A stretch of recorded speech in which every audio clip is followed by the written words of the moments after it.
गई है। जिन जगहों पर रोजाना भयंकर भीड़ हुआ करती थी वो अब खाली लगने लगी हैं। स्कूल कॉलेजों से लेकर यात्राओं पर प्रतिबंध है, दफ्तर बंद हैं, लोगों के इकट्ठे होने पर पाबंदी है। दुनिया का हर शख्स किसी न किसी रूप में इससे प्रभावित हो रहा है। ये एक बीमारी के खिलाफ बेजोड़ वैश्विक प्रतिक्रिया है, लेकिन सवाल ये उठ रहे हैं, आखिर ये सब कहाँ जाकर खत्म होगा और लोग अपनी आम जिंदगियों में कब लौट पाएंगे। ब्रिटेन के प्रधानमंत्री बोरिस जॉनसन ने विश्वास जताया है कि ब्रिटेन अगले 12 हफ्तों में इस पर फतह पा लेगा और देश कोरोना वायरस को जड़ से उखाड़ फेंकेगा। भले ही अगले 3 महीनों में कोरोना वायरस के मामले जरूर कम हो भी जाएं, लेकिन फिर भी हम इसे जड़ से उखाड़ फेंकने से शायद काफी दूर होंगे। ये समाप्त होने में बहुत समय लगेगा। ऐसा अनुमान है कि शायद इसमें साल भर का वक्त लग जाए। हालांकि यह भी साफ है कि सब कुछ बंद करने की नीति बड़े तबके के लिए लंबे समय तक संभव नहीं है। सामाजिक और आर्थिक नुकसान तो विध्वंसकारी है ही। दुनिया के देश अब एग्जिट स्ट्रेटेजी चाहते हैं ताकि प्रतिबंध हटाए जाएं और धीरे धीरे सब सामान्य हो जाए। लेकिन यह भी सच है कि कोरोना वायरस अचानक गायब नहीं होने जा रहा। अगर आप प्रतिबंध हटाते हैं तो वायरस लौटेगा और मामले तेजी से बढ़ेंगे। एडिनबरा विश्वविद्यालय में संक्रामक रोग महामारी विज्ञान के प्रोफेसर मार्क वूलहाउस कहते हैं, हमारी सबसे बड़ी समस्या इससे बाहर निकलने की नीति को लेकर है कि हम इससे कैसे पार पाएंगे। एग्जिट स्ट्रेटेजी सिर्फ ब्रिटेन के पास ही नहीं बल्कि पूरी दुनिया के किसी देश के पास नहीं है। कोरोना वायरस इस समय में सबसे बड़ी वैज्ञानिक और सामाजिक चुनौती बन गया है। इस संकट से निकलने के 3 रास्ते हैं। पहला, टीका।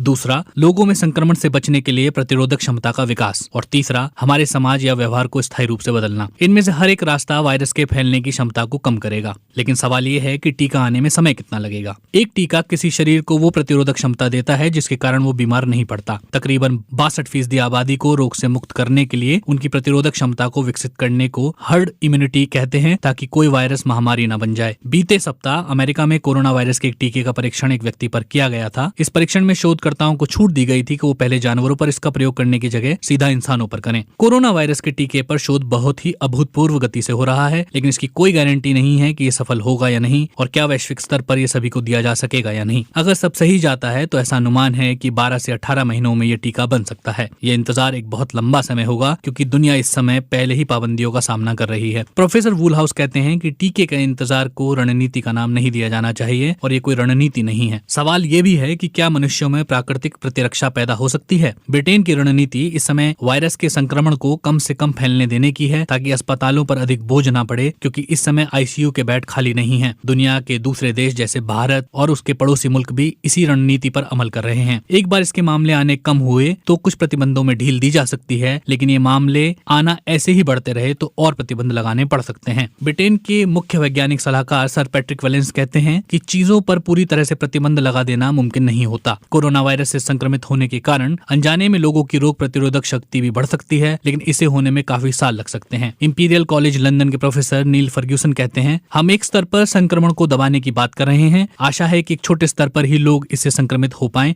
और बाकी बच जाएं। अगर ये 2 से अधिक सालों तक जारी रहता है तो हो सकता है कि देश का एक बड़ा हिस्सा संक्रमित हो गया हो जिसने अपनी प्रतिरोधक क्षमता विकसित कर इस पर जीत पा ली हो। लेकिन यहाँ सवाल यह है कि ये प्रतिरोधक क्षमता कब तक रहेगी, क्योंकि बुखार के लक्षण वाले दूसरे कोरोना वायरस भी कमजोर प्रतिरोधक क्षमता वाले पर हमला करते हैं और जो लोग पहले कोरोना वायरस की चपेट में आ चुके हैं उनके नए कोरोना वायरस की चपेट में आने की आशंका ज्यादा होती है। सवाल यह है कि क्या है दूसरे रास्ते। प्रोफेसर वूलहाउस कहते हैं, तीसरा विकल्प हमारे व्यवहार में हमेशा के लिए बदलाव करना है जिससे कि इन्फेक्शन का स्तर कम रहे। इनमें वो कुछ उपाय शामिल हो सकते हैं जिन्हें लागू किया गया है। इसमें कुछ कड़े परीक्षण और मरीजों को पहले से अलग करने की प्रक्रिया भी शामिल की जा सकती है। प्रोफेसर वूलहाउस के मुताबिक हमने मरीजों की पहले से पहचान और उनसे संपर्क में आए लोगों की ढूंढने की जो प्रक्रिया अपनाई थी, इसने पूरे तरीके से काम नहीं किया। अन्य रणनीतियों में कोविड-19 संक्रामक बीमारी के लिए दवाई विकसित करना भी शामिल हो सकता है। इसका उपयोग उन लोगों पर कर सकते हैं जिनमें इसके लक्षण दिखे हों ताकि इन्फेक्शन फैलने से रोका जा सके। या एक तरीका यह भी हो सकता है कि मरीजों का अस्पताल में ही इलाज किया जाए ताकि ये कम जानलेवा बने। इसके साथ ही आईसीयू के बेडों की संख्या बढ़ाकर भी संकट का सामना किया जा सकता है। ब्रिटेन के मुख्य चिकित्सा सलाहकार प्रोफेसर क्रिस विटी से पूछा गया कि उनके पास इस संकट से बाहर निकलने की क्या रणनीति है, तो उन्होंने कहा, साफ तौर पर एक टीका ही इससे बाहर निकाल सकता है और उम्मीद है कि वो जल्द से जल्द बनेगा और विज्ञान किसी नतीजे के साथ सामने आएगा।